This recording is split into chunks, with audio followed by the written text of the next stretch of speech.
Today, in an uncasing of the flag ceremony, the 10th Mountain Division welcomed home approximately 3,500 1st Brigade Combat Team 10th Mountain Division soldiers.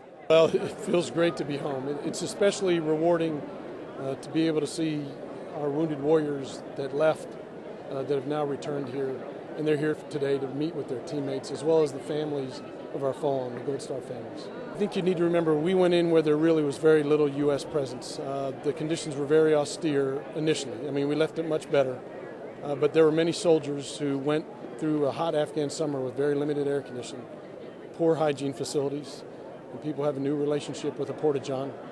And in the winter, the heating wasn't that great either. It's better now, but it was tough. And there were some that literally lived in Afghan mud huts temporarily while we got our tender stuff up.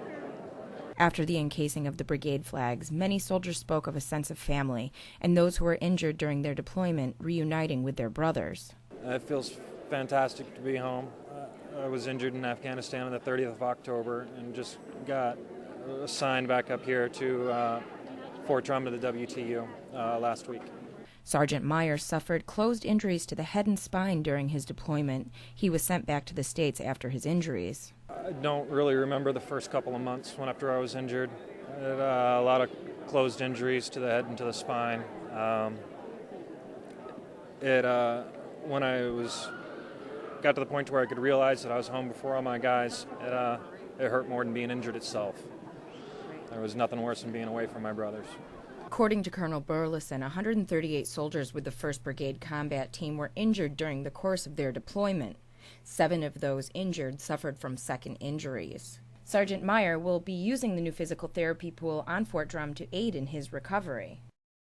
Well, it's a way of working your muscles in a low-impact sense, and I think that will benefit quite a lot of the injured soldiers, and myself included. Now that the brigade is home, they will go through a reverse readiness process. Soldiers will be screened mentally and physically and receive treatment for any problems they may face. Everybody has a chance to see a healthcare provider. Make sure your shots are current.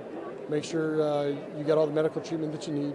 If you're having any sort of challenges in life, whether it's emotional or family or financial, that we provide access to either a healthcare provider or to like a financial counselor or a social work counselor to help you work through the challenges. This has been Holly Boname with the 1st Brigade Combat Team. Welcome home from myabc50.com.